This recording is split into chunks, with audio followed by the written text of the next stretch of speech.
ሰላም ተመልካቾቻችን ከጂኤምኤም ቴሌቪዥን የቤታሽ የቤተሰብ ፕሮግራማችን ተጀምሯል። አዘጋጅና አቅራቢያችሁ ቤቴል ታምራት ነኝ።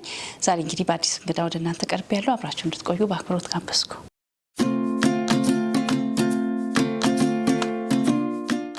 ተመልካቾቻችን የዛሬ እንግዳይ እንግዲህ ወጣት አዳም ሚሊዮን ይባላል።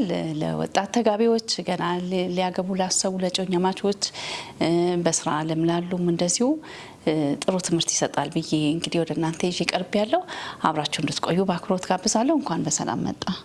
እንኳን ደህና ቆያችሁኝ። እኔም ስለጋብዛችሁኝ በጣም አመሰግናለሁ። እስኪ የተወሰነ ስለ ስምህ ተናግር ያለው አንተ ደግሞ ስለ ራስ፣ ስለ ፋሚሊ፣ ስለ አገልግሎት፣ ስለ ስራ። እሺ ያው እንደተናገርሽው አዳም ሚሊዮን እባላለሁ። ባለትዳርና የአራት ወንድ ልጆች አባት ነኝ። አትመስልም። አዎ ያው በብዙ ተባርኬያለሁ። በትምህርት ዝግጅቴ ያጠናሁት እዚሁ አዲስ ዩኒቨርሲቲ አርኪቴክቸር ነው። አሁን የተሰማራሁትም የኮንስትራክሽን ቢዝነስ ላይ ነው። ዲዛይኖችን እንሰራለን፣ ኮንስትራክሽን እንሰራለን፣ ኢምፖርት እናደርጋለን፣ ሜንቴን እናደርጋለን እና እዛ ስራ ላይ ያለነው። በቤተክርስቲያኔ ደግሞ የወጣቶች አገልጋይ ነው። በጣም ደስ ይላል። እንግዲህ ክርስቲያን ወጣት የሚወደውን ሰው ከማግባቱ በፊት ብዙ መስፈርት አለ ሰው እንግዲህ የሚያስቀምጣቸውና እንደ ክርስቲያን ደግሞ ወጣቱ ምን መስፈርት ሊኖረው ይገባል ብለህ ትላለህ? እዛ ላይ ሰምሃው እንደ ጋይዲንግ ፕሪንሲፕል የማስበው ነገር ብዙ ጊዜ መልክ ጠፊ ነው፣ ደምግባትም ኃላፊ ነው፣ እግዚአብሔርን የምትፈራ ሴት ግን ይላል አይደል? ለባሏ ዘውድ ናትና እግዚአብሔርን የሚፈራ በቃ ከእግዚአብሔር ጋር የተጣበቀ ሰው ሌላ ነገሩ ይስተካከላል። እኛ ልጆቻችን ስናሳድግ አንድ ያለን ቤዚክ ፕሪንሲፕል የተማርነው ነው የገዛነው ሀሳብ ምንድነው? ሜክ them independently dependent on God። እግዚአብሔርን ለማምለክ እግዚአብሔርን ለማሰብ እኛን የማይፈልጉ እሱ ላይ ዲፔንድ ያደርጉ የሆነ ችግር ቢኖርባቸው ሄደው የሩጠው የሚያመልጡበት ቦታ ያላቸው የሚከለሉበት አምላክ ያላቸው ልጆችን መስራት ብለን እንደ ቫልዩ ይዘናል እና እንደዛ አይነት ሰው ቢሆን በከፍታም በዝቅታም ከጎኑ እግዚአብሔር የሆነ ሰው ሁሌ ጠባቂ ያለው እና እኔ ያንን ነው እንደ ጋይዲንግ ፕሪንሲፕል ነው። ተጨማሪው ነገር ያው ይጨምራል፣ ግን ዋናው እሱ ነው።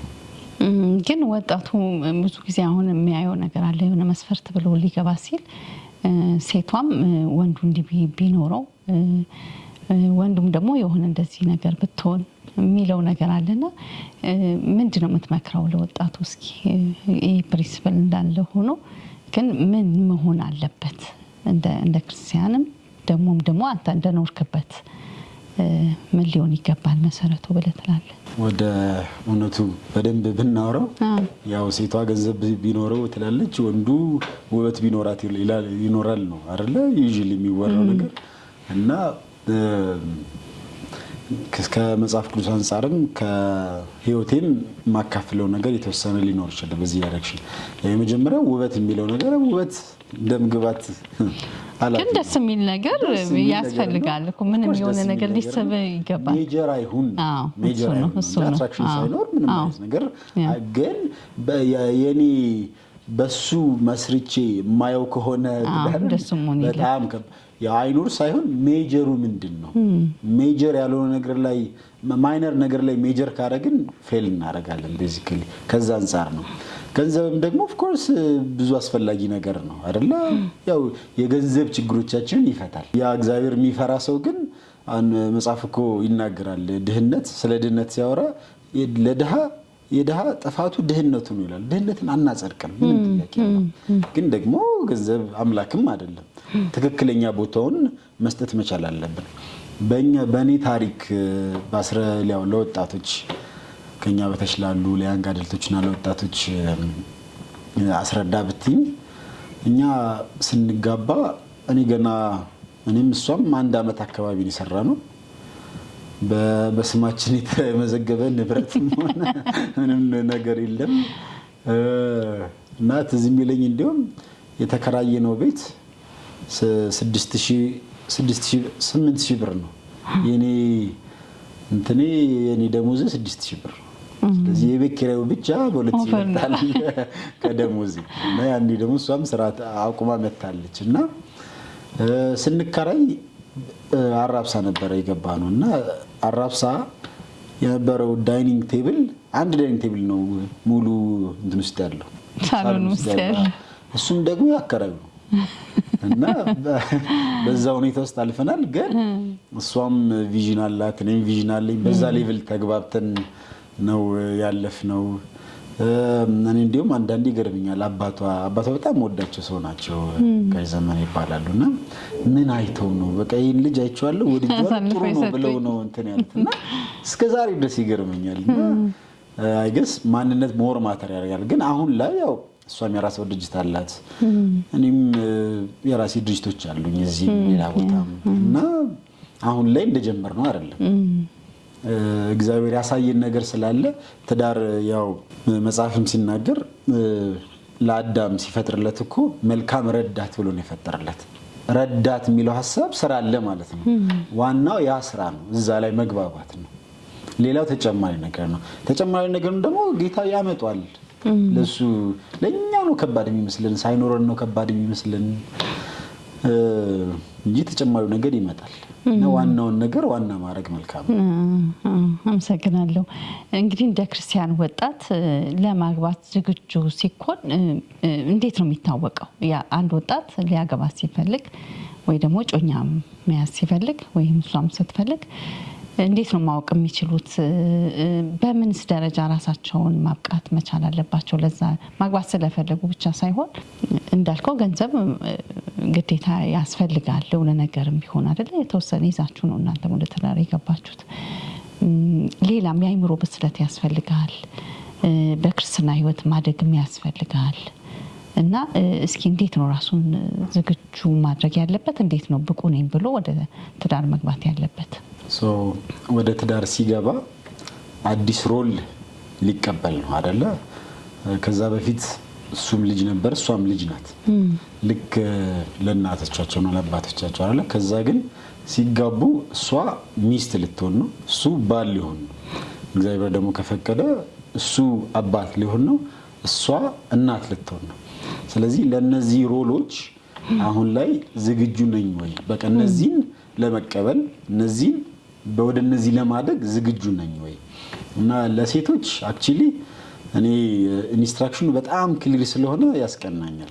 አሁን ምሳሌ 30 ክሊርሊ ያስቀምጡታል። በቃ ያቺ ትጉሃ ሴት አለች ባሏ ነጭ የምታለብሰው በማለዳ የምትነሳው በማለዳ ተነስታ ከመንጋቱ በፊት ለሰራተኞቿ ስራ የምትሰጠው አለች ያቺ ታታሪ ሴት ሄዳ ነግዳ የምታመጣው በቃ እዛ ጋር ተቀምጧል። እና እንደዛ አይነት ትጋት ውስጥ ለመግባት በዛ ሌቭል ባሏን ለማገልገል ልጆቿን ለማገልገል የልብ ዝግጅነቱ አለ ወይ?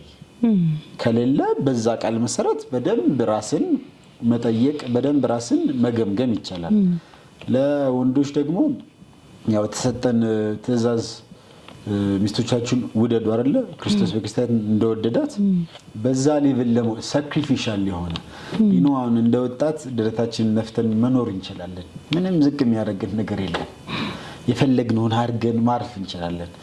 ስናገባ ግን ህይወት እንደዛ አይቀጥልም። ትዳር ትልቅ ኢንስቲትዩሽን ነው።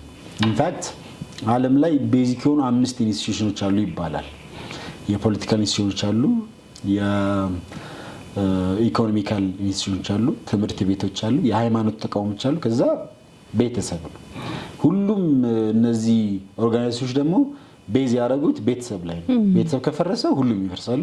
ቤተሰብ ከቆመ ሁሉም የመቆም ቻንሳቸው ከፍተኛ ይሆናል። እና ያንን ሊያቆም ያንን ማገር ሊሆን የተሰጠው ኃላፊነት አለ እና ለዛ ሳክሪፊሻል ሊሆነ እንግዲህ ክርስቶስ በክርስቲያን ሲወዳት እስከ መስዋዕትነት ነው አይደል? እስከ ሞት ነው።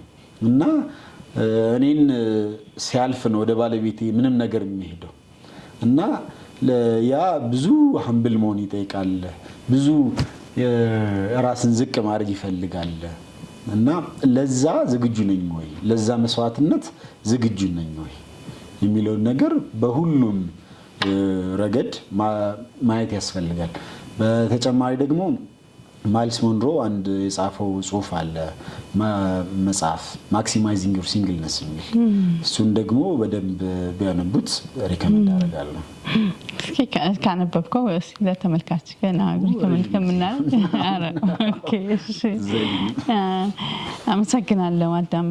እንግዲህ በወጣትነት ማግባት ቅድም እንዳልከው ብዙ ነገርን መተው መጣል ለራስ መኖርን መተው ያመላክታልና ህልምን ሁሉ ነው የምትተው አይደል? እዚህ ጋር ብዙ ነገር አሳካለሁ ብለህ ታስባለህ። ያ ከመሆኑ በፊት ደግሞ ፍቅር ይዘና ወይ ወደ ትዳር ልግባ ብለህ ትላለህና ይላል ወጣቱና እንዴት ነው መሆን ያለበት? ትምህርት አለ፣ ስራ ይዤ እንደዚህ ገንዘብ ይዤ እንደዚህ ሰርቼ ይሄን ካሳካው በኋላ ወደ ትዳር እገባለሁ ብለው ይላሉ አንዳንድ ሰዎችና ረጅም ጊዜ ይወስዳሉ ሳያገቡ። ያ እንዴት ነው? ተጽዕኖ የለውም ወይ? እንዴት መሆን አለበት? እስኪ እሱን አስረዳ። ምክንያቱም ለብዙዎች እንትን ነው ወይ ከሁለቱ ተጋቢዎች ማለት አንዱ ቆይ ይሄን ጨርሼ ይሄን ትምህርቴን ጨርሼ ወይ ይሄን ጨርሼ ይላል ወይ ትላለች እሷ እና ሁለቱንም ሊያገናኝ የሚችል ምን መስመር ይኖራል ብለህ ታስባለህ? እንደ እግዚአብሔር ሕዝብ እኛ የእሱን ድምፅ ሰምተን መንቀሳቀስ ይጠበቅብናል አይደል? አሁን we don't go astray የሚመራን መንፈስ ቅዱስ አለ እና ራሳችንን ከሱ ጋር አላይን ማድረግ በሁሉም የህይወት ዘርፍ ላይ በደንብ ያግዛል። ድምፅ መስማት መቻል ያስፈልጋል። ለዛ necessarily በጆሮ የሚመጣ ድምፅ ያው ለብዙ ለአንዳንዶች ሊሆን ይችላል። ለኔ እንግዲህ አትሊስት አይደለም አይኖራትና ግን መጽሐፍ ቅዱስ ማንበብ በጣም ወሳኝ ነገር ነው። እኔ እንደውም የሆነ ጊዜ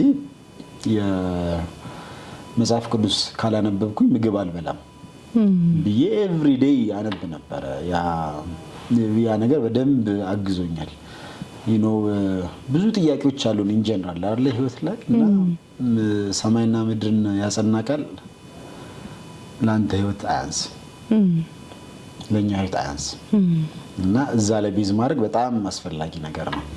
ከዛ በተረፈ ግን ይህንን ኤክስፒሪየንስ ብናገር ሊያግዝ ይችላል። የእውነቱ ሁሌ ክሊር ነው። እኛ እግዚአብሔር ይመስገን መጽሐፍ ቅዱስ መኖሩ እኮ ያ ድምፅ መሆናል ጭቅጭቅ የለም። በቃ ወደዛ መመለስ ግን ያው ከእያንዳንዳችን ህይወት ደግሞ እንማማራለን። ደግመን we don't have to reinvent the wheel። አሁን እኛ ላይ አርሊ መጋባታችን 26 ላይ ነው ያገባሁት። ለወንድ somehow በእኛ ኮሚኒቲ አርሊ ተብሎ ይታሰባል እና የራሱ ቻሌንጅ አለው፣ የራሱ ጥቅምም አለው። ከቻሌንጁ ብንጀምር በጣም ከባድ ነበር። ምንም የምንለው ነገር አይደለም እና አይድድ ነው እዛ ነገር ውስጥ እንደምገባ በዛ ዴብዝ እንደሆነና በጣም በተለይ ኢኮኖሚካል ቻሌንጁ ለኛ በጣም ከባድ ነበር። በጣም ቻሌንጂንግ ነበር እና ግን ያው የራሱ አድቫንቴጅም አለው ኦብቪየስሊ። እኔ አሁን ዞር ብዬ ያሳለፍኩትን ህይወት ሳየው ቤተሰቤ ባይኖር ልጆቼ ባይኖሩ ያን ያህል ሮጥ ነበር፣ ያን ያህል የሶፊት አይ ነበር፣ ያን ያህል ስራ ስጡኝ ብዬ ለምን ነበር አይመስለኝም። ትጋትን ይጨምራል፣ ምንም ጥያቄ የለውም። ድራይቭ ይኖርሻል ኢን አ ዌይ ፐርፐዝሽ የሆነ ድራይቭ ያደርግሻል። ድራይቭ የሚያደርግን ፐርፐዝ ነው ይሄ ነው። እዛ ፊሎሶፊካል ጥያቄ ውስጥ መግባት አልፈልግም፣ ግን ለእኔ ፕራክቲካሊ ድራይቭ የሚያደርገኝ አንድ ትልቅ ፎርስ ነበር። ቤተሰቤ ባይኖር ኖሮ አይ ዶንት ቲንክ እንጃ አሁን ድረስኩበትን ግማሹን ድረሳለሁ ብዬ አላስብም፣ በፍጹም አላስብም። ከዛ ደግሞ ይሄን አርጌ ያን አርጌ ለሚባለው ነገር ያው መልካም ረዳት እኮ ሲባል ለሁለት አይቀልም ከአንድ ነው ይላል መጽሐፍ ቅዱስ አይደለ? ለሁለት የሚቀል ይመስለኛል። ነገሮችን በደንብ አይ ሚን ኦፍ ኮርስ አርጊመንቶቹ ምናምን ትንሽ ቻሌንጂንግ ናቸው፣ ግን የማደጊያ ኢንስትሩመንቶች ናቸው። ትዳር ማድረግ የሚለው ቃል በራሱኛ ስንማር ቤተክርስቲያን ይሄ ጀመና የሚለው ቃል ነው፣ ዳይመንድ ማለት ነው እና ለረጅም ጊዜ በሂትና በፕሬሸር የቆየ ነው አይደል? ዳይመንድ ከሌላው ከቻርኮል የሚለየው it's the same carbon ግን ለረጅም ጊዜ በፕሬሸር እና በሂት ስለቆየ ያንን ጥንካሬና ውበት አግኝቷል። እና ትዳር የራሱ የሆነ ሂት አለው፣ የራሱ የሆነ ፕሬሸር አለው። ያ ግን እንደዛ ዳይመንድ ሊያጠነክርና በደንብ ሊያስውበን ነው መሆን ያለብንን ሊያረገን ነው። እኛ ብዙ ጊዜ ካለንበት ሁኔታ እንድንወጣ ጌታን እንለምናለን፣ እንቃትታለን። እሱ ደግሞ ሁኔታችን እንዲቀየር እንፈልጋለን አይደል? እሱ ደግሞ እኛ እንድንቀየር ነው እዛ ሁኔታ ውስጥ ያስገባል። እንደዚህ አንደርስታንድ ማድረጉ አይ ቲንክ ያግዛል ብዬ አስባለሁ። እና ከአንድ ሁለት ይቀላል። አንዳንዱ ደግሞ ወጣት ሆኖ ማግባት አይፈልግም። ለምን? የሆነ ብዙ ምቾቱን የሚነካበት ነገር ያለ ይመስለዋል። እንዴ ቆይ የወጣትነት ጊዜ ላጣጥመው በደንብ ገና ኃላፊነት ውስጥ ለመግባት ራሳቸውን ዝግጁ አያደርጉም። በቃ የሆነ ለራሳቸው መኖርን ብቻ የሚያስቡ ሰዎች አሉ፣ ወጣቶች አሉና እስኪ በደንብ ዲፈረንሱን በደንብ አስረዳ። ለምን ፈርተውም እንዳይቀሩ ከትዳር እንዳይዘገዩ፣ እንደገናም ደግሞ በእንደዚህ በራሳቸው ምቾት ብቻ ተይዘው ወደ ትዳር ሳይገቡ እንዳይዘገዩ። እስኪ anything worthwhile in life ምንም መልካም የምትዩ ደህና የምትዩ ነገር የምታመሰግኝበት ነገር usually ብዙ ቻሌንጅ ያሳለፍሽውን ነገር ነው አይደል? አሁን ላይ የምትፈልጊው ነገር ብሰጥሽ of course you'll be grateful ግን ቫልዩ ይኖራል አንቺ ያን ያህል። ብዙ ጊዜ እኛ የምናልፍበት መንገድ ነው ለነገሩ የምንሰጠውን ቫልዩ somehow ሴት የሚያደርገው አይደለ? ትዳር ቀላል አይደለም። የራሳችን ምቾት ይነሳናል። አዎ ይነሳናል። ምንም የምንክደው ነገር የለም አይደለ? ግን ወርዝዋይል ነው ወይ ያ የምንገባበት ተቋም ሳትስፋይንግ ነው ወይ? እሱ ራሱ ኢት ዲፔንድስ ከሰራንበት በጣም ሚኒንግፉል ይሆናል። ብዙ ሰዎች እንግዲህ in their late 60s 70s ሲያወሩ አሁን እኛ ገና ሩጫ ላይ ነን አይደል? ብዙ ነገር ፍላጎት ላይ እንሯሯጣለን እና ኖቲስ ሳናረጋቸው የምናልፋቸው ነገሮች ይኖራሉና መጨረሻ ላይ ግን ሚኒንግፉል የሚኖረው ሰው በህብረት ቢሆን መልካም ነው። ይሄ ህብረት ላይ ነው። ትዳር ማለት እኮ ስላሴን እኮ ምሳሌ የምናይበት የምናገኝበት ብቸኛው ነገር እኮ የተገለጸው መጽሐፍ እንግዲህ በትዳር ነው። ሚኒንግፉል መሆኑ አያጠራጥርም። አሁን የክርስትና ህይወት ቀጥ ያለ መንገድ አይደለም። መስቀል ተሸክመን ነው የምንሄደው እና መስቀል የምንፈራ ከሆነ ራሳችንን ኮንፈርት የምንፈልግ ከሆነ ክርስትናስ እንዴት ነው? እና በቃሉ የምናምን ከሆነ ይሄ የራሱ አሁን እኔ እንደ ጳውሎስ ራሴን ጃንደረባ አደርጋለሁ የሚል ቢኖር ሜቢ እሱ የተሻለ ሊሆን ይችላል። ያው መንፈስ ሊረዳ ይችላል አይደል? እንደዛ ከሆነ እሺ። ግን እኔ አይመቸኝም የራሴ ነገር ኮምፕሮማይዝ ያደርግብኛል ካለ ኦፍ ኮርስ ያደርግብሃል። ግን ሳክሪፊሻል ነገር ነው ሚኒንግ ያለው። እኔም ሁሌም አሁን 4 ልጆች ነው ያሉኝ፣ 4 ወንድ ልጆች እንግዲህ ከ6 ወደ ታች ናቸው። እኔ ቤት ከገባው በኋላ በቃ ማሰብ ማቆም እና ዲቮሽን ራሱ ማድረገው ልጆቼን አስገብቼ ካፌ ውስጥ ነው አሁን ባለው ሁኔታ ማለት ነው። እና ካፌ ውስጥ ገብቼ ልጆቼን ትምህርት አስገብቼ ካፌ ገብቼ መጀመሪያ ራሴን አስተውሳለሁ፣ ስሜን አስተውሳለሁ፣ ከዛ ወደ ዲቮሽን ሄዳለሁ። አንዳንዴ ይሄ ሁሉ ትግል ይሄ ሁሉ ነገር ግን ሪሊ ወርዝ ያደርጋል የሚል ጥያቄዎች እኔንም ያጋጥሙኛል። እውነታው መነጋገር ጥሩ ነው። ግን ኦፍ ኮርስ ያደርጋል። ምንም የሆነ እንትን ላይ እንደውም የገለጽኩት አለ ምንድነው አንዳንዴ ፔኑ ብዙ ልጆች ሲኖሩ የትዳር ፔን ፊት ለፊት እንደዚህ ያጋጥምና እንደዚህ ሲመጣ ነገሮችን ይከልልብናል።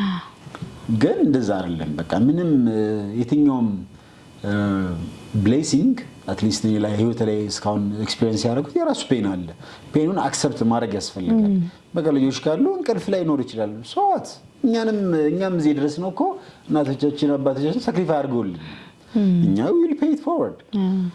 ፔኑን አክሰፕት ማድረግ ያስፈልጋል። ብሌሲንጉን ደግሞ ኢንቴንሽናሊ እያሰቡ ማመስገን ያስፈልጋል።